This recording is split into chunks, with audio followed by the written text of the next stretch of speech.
이란 최고 지도자 하메네이의 후계자로 차남 모지타바 하메네이가 공식 지명되면서 중동 전쟁의 향방이 새로운 국면을 맞고 있습니다. 조한범 통일연구원 석자연구위원, 김혁 한국외대 페르시아어 이란학과 교수와 이야기 나눠봅니다. 안녕하십니까? 예, 안녕하십니까?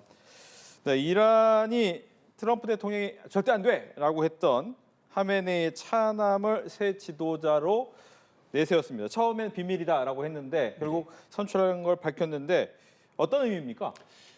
지난 3일 날 방송을 통해서 언론을 통해서 나왔던 거는 지금 이제 무지타파 하메네이가 전문가 의회라고 하죠. 전문가 의회를 통해서 당선이 되었다라고 얘기가 나왔었는데요. 네. 이제 최종적으로 이게 공식적으로 발표를 하지 않으면서 아직 선출된 것이 아니다. 그리고 또 이란 내부에서도 전문가 의회 내부에서도 아직 저희가 심사숙고하고 있는 단계이기 때문에 아직 확정되지 않았다라고 이제 그런 얘기는 계속 나왔었습니다. 이제 그러다가 오늘 오전에 이날 오전에 이제 최고 지도자로서 이제 제 3기 최고 지도자로서 공식적으로 발표를 한 상황입니다. 그렇다면 궁금한 거는 최고 전문가 회의라는 게 도대체 뭐냐? 네. 일반적으로 이제 우리나라에는 없는 거니까 이게 궁금합니다. 그러니까 사실 지금 언론에서 계속 전문가 회의라고 이렇게 계속 나오고 있는데요. 네네. 이게 정확한 표현은 이제 엑스퍼트 어셈블리에서 전문가 의회가 맞는 겁니다. 그리고 전문가 의회라는 거는 이제 이란에서는 국민들이 저희는 그냥 신정일치 체제로는 알고 있지만 이제 국민들이 대통령, 그렇죠. 그다음에 국회의원 그리고 전문가 의회의 88명을 이제 선출을 직접 합니다. 여기서 좀 차이가 나는 게 대통령 같은 경우와 국회의원은 이제 4년에 한 번씩 선출을 하고요.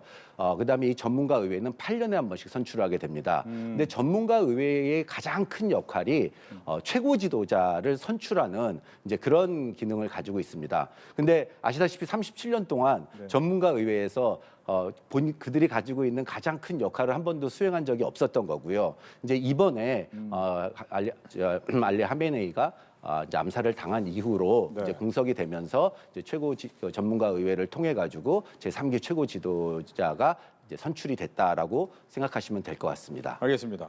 트럼프 대통령 그동안 이제 차남은 절대 안 돼라고 얘기하고 있다가 이제 승인받지 않으면 오래 못 견뎌 이런 얘기 했잖아요. 결과적으로 그러면 그동안 얘기했던 참수작전을 할 수 있어라고 봐야 됩니까? 어떻습니까? 근데 지금 트럼프 대통령이 뭐 매일 말이 바뀌는 분이니까 네. 내일 어떻게 바뀔지 모르겠지만 죽어야 되는 이유가 없잖아요.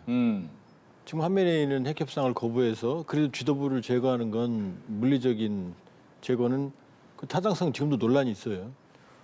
근데 지금 모주타바가 강경파로만 알려져 있지 네. 지금 아직 한 번도 그 커뮤니케 지금 공식 입장을 안 내놨거든요. 그러니까 관건은 이제 하메네이가 도대체 이 모주타바가 언제 모습을 드러내고 물론 공개적인 자리는 나오기 어렵겠죠. 그렇죠. 대상이 되니까 제거. 무슨 말을 할 거냐 이거죠. 그러니까 일각에서 알려진 하메네이는 남은 게 아무것도 없죠. 복수심 말고는. 네. 가족이 다 죽었으니까. 거기다가 지금 라흐바르 이란 신정체제의 최고 지도자가 됐다는 얘기는 지금 기존의 체제가 그대로 유지된 상태에서 임명이 됐으니까 현재로 봐서는 노선의 변화는 없어요. 그런데 거꾸로 이 모주타바가 만일에 지금은 그 누구도 협상하자 말을 못 꺼내거든요. 네. 근데 모주타바는 꺼낼 수 있죠. 가장 많은 피해를 받았고 그다음에 지지를 받고 있고 네.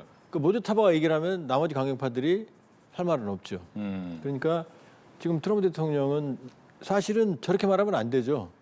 모주타바가 평화의 길을 찾고 핵을 제거하고 이란과 미국의 위협이 안 되고 이란의 국민의 길을 가면 협상할 수 있다 이렇게 말해야 되는데 네. 안 된다. 올라오면 제거한다. 그러면 모주타바 입장에서는 강경으로 갈 수밖에 없고 지금 모주타바 같은 경우도 이란도 고육체계였던 것 같아요. 왜냐하면 지금 죽은 하메네이도 세습에는 부정적인 입장이었던 것 같고 네. 그리고 그 이란 내 이슬람 내 분위기도 권력 세습은 탐탁치 않게 생각해요. 그런데 세습을 했다는 거죠. 왜냐 지금 지도부가 제거된 상황에서 혁명수비대, 정보기관, 군, 그다음에 시아파 강경파 이걸 통합할 수 있는 인물이 제가 보기에는 이 모주타바하고는 없었던 것 같고 예. 또 재밌는 게 이 부분은 뭐 우리 김혁 교수님이 더 잘 아시겠지만 지금 지지자들이 아야톨라, 모조타바를 아야톨라라고 표현했거든요. 네. 그게 뭐냐면 이 라흐바르라고 하는 이 신정 체제가 되려면 종교적 권위도 있어야 되는데 시아파에는 수니파하고 다르게 성직자 계급이 있거든요. 맨 밑에가 탈레반이 탈리브란 뜻이에요. 신학도. 그다음에 이제 두 번째가 후자툴 이슬람이라는 건데 요 위에 하메네이가 아야톨라고 그다음에 대아야톨라가 있거든요. 네. 근데 아야톨라는 돼야 되는데 지금 모조타바는 아야톨라급은 아니었거든요. 지금까지 공식적으로 알려진 바로는. 근데 지금 이제 아야톨라 만세 지금 이렇게 얘기했거든요. 예. 그 얘기는 이번에 아야톨라로 승격이 된 것 같다. 그러면은 제가 보기에는 선대 다른 일반적인 경우에 비해서는 너무 빠르거든요. 그러면 이제 성직자 계급 안에서도 네. 이게 불만이 나올 수 있죠. 표출이 될지 모르겠지만. 예. 그러나 그럼에도 불구하고 모조탑으로 갔다는 얘기는 이란도 지금 별다른 대안은 없어 보인다 이렇게 볼 수 있죠. 예.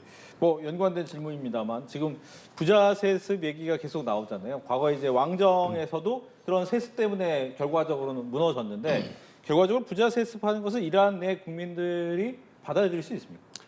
이 부분이 계속 논란이 되어 왔다고 보실 수 있는 게요. 이 최고 지도자, 그러니까 후계자에 대한 논의는요. 지난 3월 2일 날 하메네이가 암살을 당하고 나서 갑자기 급부상한 아젠다는 아닙니다. 결국 이 87세의 고령이었기 때문에 그 전에도 꾸준하게 이란 사회 내에서 최고 지도자 후계자에 대한 하메네이 후계자에 대한 논의는 꾸준히 이어왔었습니다. 뭐 거기에 좀 이렇게 이름을 거론했었던 몇몇의 인물들이 있었지만 네. 이제 무지타파 하메네이 같은 경우가 가장 이제 이 부분에서의 취약점이라고 했었던 것이 결국 이란 이슬람 혁명 자체가 1979년 이전에 팔레비의 세습 왕조에 대해서 왕정에 대해서 국민들의 저항을 통한 동의를 통해서 이루어진 거기 때문에 사실 이 최고 지도자 자리를 사실 최고 지도자가 일기 루홀라 호메이니에서 네. 알리 하메네이로 이전되는 그 관계 그 과정 속에서도 그 호메이니의 아들에 대한 후계자 논의가 없었던 건 아니었습니다. 하지만 그 당시에도 이런 체제의 정당성이라고 볼 수가 있고 이 체제의 정당성에 위배되는 상황이기 때문에 그 당시의 대통령이었던 알리 하메네이를 최고 지도자로 이렇게 승격을 시켰던 거는 그런 경험이 있습니다. 이제 그런 측면에서 봤을 때 지금 이 3기를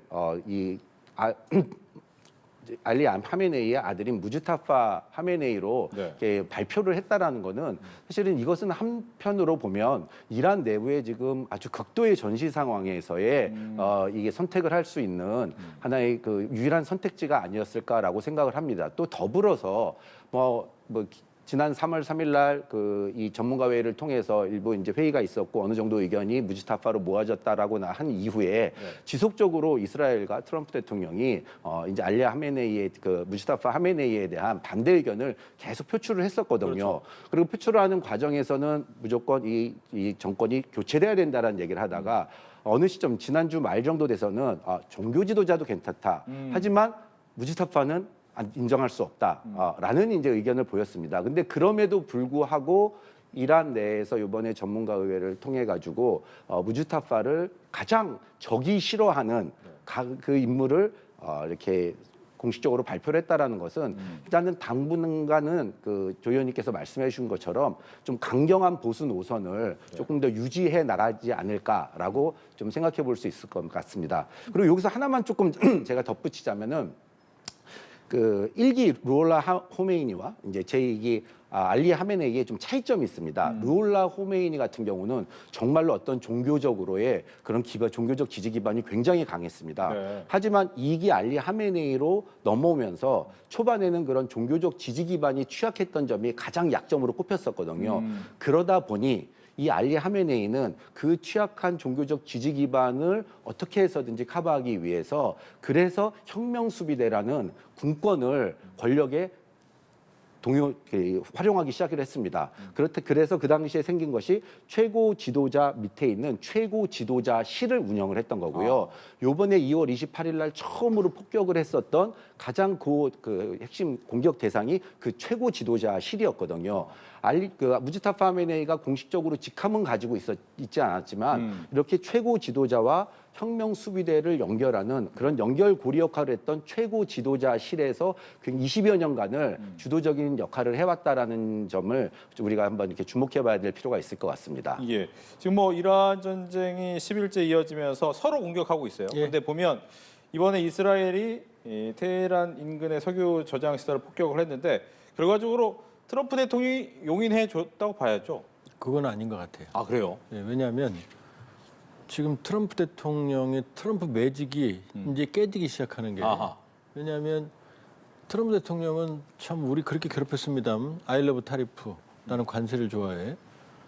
관세에 자신감이 있었던 이유는 트럼프 대통령은 경제학자를 무시했습니다. 너네들은 관세를 때리면 물가가 오른다고 그러지 나는 잡을 수 있어. 그게 뭐냐? 관세를 올리고 유가를 내리는 겁니다. 지난해 연말에 WTI 서부 텍사스산 원유가 $55까지 떨어졌거든요. 네. 그런데 지금 장중 한때 $110까지 올라갔어요. 그렇죠. 거의 2배가 된 겁니다. 그럼 트럼프의 매직이 다 깨지는 거거든요. 그러면 이 상황에서 지금 이스라엘이 이란의 정유시설, 저장시설을 때렸거든요. 네. 그것도 다수의 곳을. 그럼 지금 이 경제는 심리 패닉이거든요. 이제 배경화면도 지금 나오지만 이게 저렇게 막 석유시설이 불탄다 그러면 지금 저걸 보는 세계 서유가게 올라가는 국민들, 많은 국가 국민들 어떻게 생각하겠어요? 끔찍하죠. 석유가 불타고 있으니까. 거기다가 이란의 정유시설을 때렸으니 이제 이란도 주변 국가의 정유시설을 무작정 때릴 수 있는 거 아니에요. 그러면 안 그래도 지금 정유시설을 타격받고 그러니까 저장 수출을 못하니까 저장 용량이 차니까 감산하고 있고 그렇죠. 페르시아는 막혀 있고 그런 상황에서 이스라엘이 이 석유를 건드려 버리니까 지금 미국 입장은 아주 곤란해. 굉장히 극도로 경로에 있다는 평가도 있어요. 그러니까 네. 또 하나는 트럼프 대통령이 베네수엘라도 건드렸지만 이란도 건드렸는데 두 군데가 공이 세계 석유 매장량 1위 베네수엘라, 3위 이란. 그렇다면 트럼프 대통령 그림 속에는 친미 친이스라엘 정권을 이란에 세우고 이 석유 패권을 유지해야 되는데 그 인프라를 때리고 있거든요. 지금. 네. 그러니까 이 부분은 미국에게 공존은 했겠지만 정보. 그러나 지금 나오는 얘기를 보면 범위를 넘어섰다. 그리고 또 하나는 지금 저게 지금 뭐 화면이 여러 군데 나오지만 비가 내리면 저게 어마어마한 공해 물질이거든요. 네. 저게 내리면 저게 다 지하수로 흘러 들어가거든요. 그럼 어마어마한 환경 공해거든요. 그러니까 지금 왜 저런 선택을 했는지. 네. 그러니까 말은 이란 혁명 수비대도 쓴다. 근데 민간도 쓰거든요. 그럼 저걸 보는 이란인들이 하메네이 정권을 바꿨으면 좋겠다라고 했던 사람들도 이건 아닌데라고 되는 거죠. 그러니까 이번 공격은 선을 많이 넘었다 이렇게 볼 수 있죠. 이스라엘이 어떤 생각을 했을까요? 어제 제가 그 이란에 있는 지인과 이렇게 뭐 지금 이란 현지의 그 통신 사정이 아주 이렇게 정상적인 상황이 아닙니다. 그러니까 외부에서는 국제 전화가 안 들어가고요. 예, 내부에서만 이제 외부로 국제 전화를 걸 수가 있고요. 그리고 이제 인터넷은 지금 스타링크나 어떤 특별한 VPN을 쓰지 않은 상황에서는 자유롭지 않은 상황입니다. 근데 어제 그 이란에 있는 지인과 이렇게 잠시 통화를 할 기회가 이제 생겨서 하는데 그 도중에 이제 이 테헤란에 있는 테헤란이 북부 같은 경우는 산맥이 있기 때문에 저장 시설이 없습니다. 그런데 동부와 서부와 남부에 있는 그 세 곳의 정유 시설을 이렇게 공격을 했었는데 정말 무서웠다라는 얘기를 그러니까 이게 뭐 기름비라고 얘기를 하는 거죠. 어쨌든 정유 시설이 터졌으니까 그렇죠.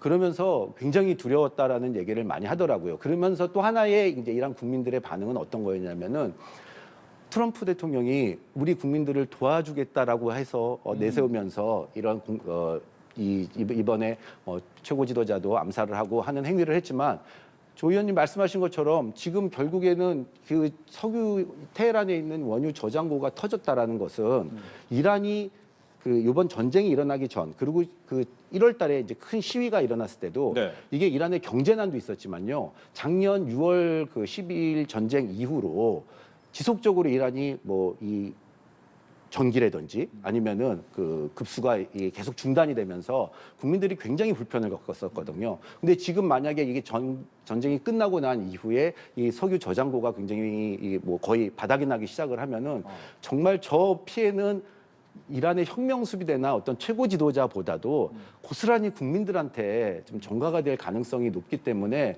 사실은 이 부분도 굉장히 우려스럽다고 좀 볼 수 있을 것 같습니다. 그렇다면 추가로 질문 드리면 즉 이스라엘이 이란을 이렇게 공격하면서까지 얻어야 될 게 뭐가 있길래 이렇게 공격할까에 대한 궁금증이 있어요. 사실 이스라엘의 입장에서는 이번 전쟁의 행위자 이스라엘, 이란, 미국 중에서 가장 전쟁에 대한 목적이 투철했던 거는 뭐 이스라엘이라고 볼 수 있습니다. 이스라엘 입장에서는 꾸준히 영내에서 가장 위협적인 세력이 결국엔 이란이었고 이란이 가지고 있는 탄도미사일과 그리고 심지어는 그 탄도미사일에 더불어서 핵까지 지금 어떻게든 보유를 하겠다라는 그런 의지를 가지고 있었기 때문에 작년 12일 전쟁도 그랬었고 이번 전쟁에 있어서도 가장 큰 동인을 가지고 있는 건 이스라엘이라고 볼 수가 있을 것 같습니다. 하지만 일각에서는 이제 트럼프 행정부에서는 미국에서는 별로 큰 생각이 없었는데 우리 협상으로 가려고 했다. 그렇지만 이게 이스라엘이 어떤 그 획책을 통해 가지고 이제 트럼프 대통령이 거기에 동조를 하면서 이란을 공격하게 됐다라고 되게 평가를 하는 그 목소리도 있지만요. 또 한편으로 또 이렇게 전문가들이 보시는 또 하나의 분석을 보면요. 지금 이제 석유를 가지고 있는 그 국가에서 미국으로부터 공격을 당했던 그런 국가들을 가만히 살펴보면요. 이라크, 리비아, 베네수엘라 그리고 이란입니다. 근데 이 이란이 소위 미국에서 얘기하는 악의 축으로 거기에 이제 북한이 들어가 있긴 하지만 악의 축으로 지명되던 곳이었거든요. 근데 이 국가들의 특징이 뭐였냐면은 미국의 제재로 인해 가지고 원유를 달러로 결제를 하지 않았던 겁니다. 결국에는 이 부분은 페트로달러에 대한 어쨌든 그 방어와 함께 실질적으로 이런 페트로달러에 대한 이런 패권을 조금 더 강화하려는 그리고 심지어 최근에는 이란이 중국과도 지속적으로 원유 거래를 하면서 달러 거래를 하지 않았던 거고요. 심지어는 사우디아라비아까지도 중국과의 수교를 개선시키면서 관계를 개선시키면서 거기에 위안화 결제 얘기가 좀 이렇게 나오기도 했었거든요. 사실은 이런 부분에 대한 방어의 역할도 있지 않았나. 결국에는 이번 미국의 그 공습 목표 중에 가장 큰 부분 하나가 이런 에너지 패권에 대한 문제도 있지 않았나라고도 생각해 볼 수 있지 않을까 싶습니다. 예. 그렇다면 이제 미국 입장에서 트럼프 대통령 입장에서는 이렇게 에너지와 관련돼서 전쟁을 벌이니까 11월 선거까지 과연 이게 다 마무리가 될 것이냐? 근데 마무리가 안 되면 정말 뭐 역사학자들이 얘기하는 것처럼 선거 이번에는 연기할래? 이게 가능합니까? 어렵죠. 미국이 뭐 아무리 엉망이라 하더라도 트럼프 대통령이 매직을 쓸 수 있는 건 아니겠죠. 시도를 하려고는 하겠죠. 그러나 공화당 자체가 아마 동의를 안 할 거예요. 왜냐하면 그걸로 인한 후유증이 너무 크니까. 그러니까 우리는 뭐든 할 수 있는 트럼프 시대에 살고 있습니다. 지금 모든 상상이 가능한. 그러나 뒤집어 생각하면 트럼프 대통령은 말을 바꾸는 걸 어렵지 않게 생각하는 사람이거든요. 그러니까 지금 조금 이 긍정적으로 생각하면 트럼프 대통령이 전쟁 끝내는 건 네타냐후 이스라엘과 상의하겠다 이런 표현을 썼어요. 그 다음에 이제 실권은 없지만 페제시키안 이란 대통령이 주변 걸프 국가들에 대한 공격을 사과를 했고, 그렇죠. 그 다음에 전쟁을 중재하는 국가가 있다라는 중재라는 표현을 처음으로 했습니다.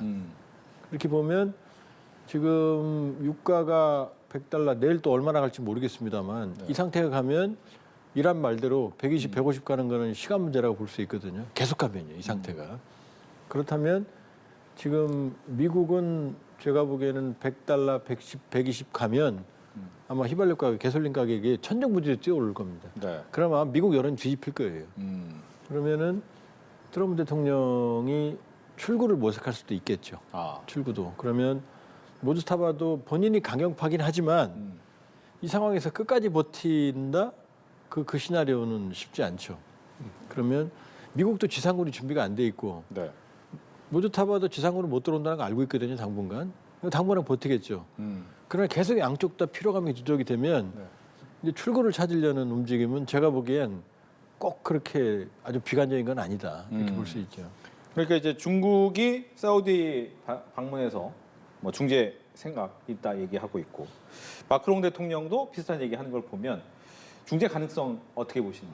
사실 중재가 돼야 되는 거죠. 지금 네. 상황에서는 지금 잠깐 저희 잊고 있긴 하지만은 초반에 공격으로 인해 가지고 사실 이라는 여학교에서 175명이나 되는 여학생들이 사실은 안타까운 죽음을 마주했거든요. 그리고 지금 이 순간에도 지금 이번 전쟁으로 한 1,300명 정도의 뭐 이란의 희생자도 났고 또 미군의 희생자도 난 상황이기 때문에 사실 중재가 좀 이제 이루어져야 된다고 뭐 당연히 이렇게 믿어 의심치 않고 있습니다. 근데 지금 이제 입장에서는 트럼프 행정부의 입장에서도 사실 이제 일방적인 승리를 하고 나와도 네. 사실 그렇게 크게 모자라지 않은 상황이거든요.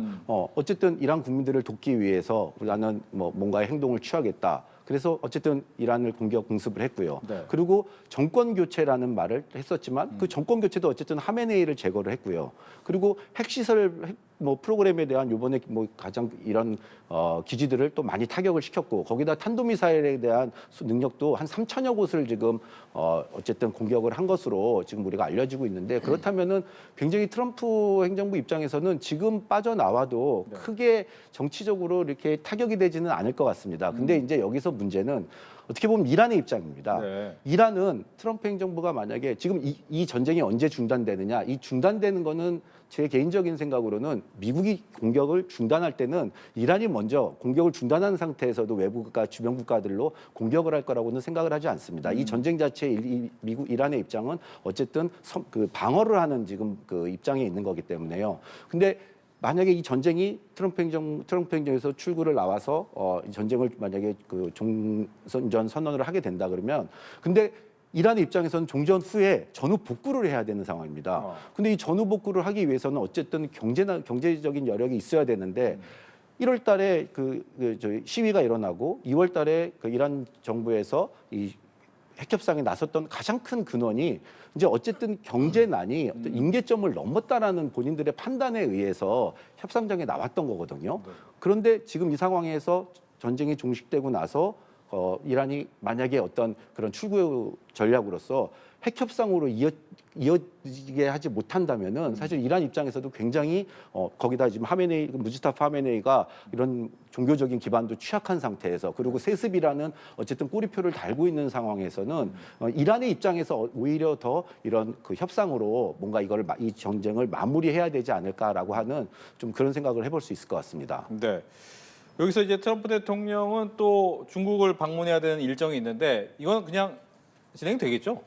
지금 뭐 그걸 그만둬야 될 명분이 없잖아요. 중국과 미국이 충돌하는 것도 아니고.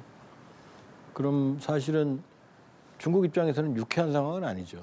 베네수엘라, 이란 모두 친중, 네. 중국에게 원유를 공급하던 대략 한 20% 정도 되는 걸로 알려져 있어요. 이게 지금 막혔거든요. 짜증 나죠. 그러나 그렇다고 해서 중국을 직접 공격한 건 아니거든요. 그리고 또 하나는 이 와중에 트럼프 대통령이 중국과 전선을 확대한다? 그 이유가 없잖아요. 더 피곤하죠. 안 그래도 겨우 봉합을 했는데. 그러나 이제 시진핑 주석 입장에서는 상당히 곤혹스러운 입장이고. 그러나 꼭 그렇게 좁게만 볼 건 아니다. 왜냐하면 지금 시진핑도 이 상황을 유심히 볼 거거든요. 미국의 항상 큰 고민은 뭐냐면 두 개의 전쟁에 관여되는 거였거든요. 자, 우크라이나 전쟁도 돕는 게 힘들었는데 여기가 터졌거든요. 근데 우크라이나 쪽이 비어 있어요, 사실은. 서유가가 올라가니까 푸틴은 신나고 우크라이나 갈 무기가 중동으로 가니까 우크라이나 방어망이 지금 약화되고 있고 또 하나는 이 숨은 그림은 뭐냐면 지금 대만 쪽이 취약하거든요. 중동에 지금 주력하고 있거든요. 아무래도 그렇게 보면 꼭 그렇다고 뭐 중국이 모종의 군사적 행동을 취하거나 지금 대만 쪽은 비교적 평화롭습니다. 중국의 압박이 좀 완화되는 그런 흐름을 보이고 있거든요. 평소보다. 네. 그러니까 중국도 긴장 관리를 하는데 그러나 중국 입장에서는 당장은 타격이 있지만 이 상황에서 많은 교훈을 얻겠죠. 만일에 중국이 모종의 군사적인 행동을 한다면 사실은 미국이 이렇게 다른 쪽에 전력을 기울일 때 움직일 수도 있는 거거든요. 네. 그러니까 꼭 이번 상황이 중국과 러시아에게 무조건 불리한 것만은 아니다. 이렇게 볼 수 있죠. 근데 또 하나는 이제 북한이 있지 않습니까? 북한 입장에서는 엄청 고민할 것 같아요. 이 사안을 보면서 나는 핵도 있지, 뭐 주변에 가다가 힘들지 하면 자기가 공격 대상이 되지 않을까에 대한 고민이 있을 수밖에 없으니까 어떻게 합니까, 그러면? 그러니까 우리가 트럼프 대통령 지난 1월 20일 취임한 이후에 저를 포함해서 많은 전문가들이 많이 틀려요. 왜냐하면 우리는 합리적으로 판단하거든요. 네. 근데 트럼프 대통령이 뭐든 하는 사람이거든요. 그렇다 보면 김정은 위원장 입장에서는 가장 안전한 시나리오, 가장 낙관적인 시나리오보다 항상 최악의 시나리오를 생각하거든요. 그러면 마두로 대통령, 하메네이 모두 트럼프 대통령과 충돌하다가 강대 강으로 충돌하다가 하나는 잡혀가고 하나는 폭사했거든요. 네.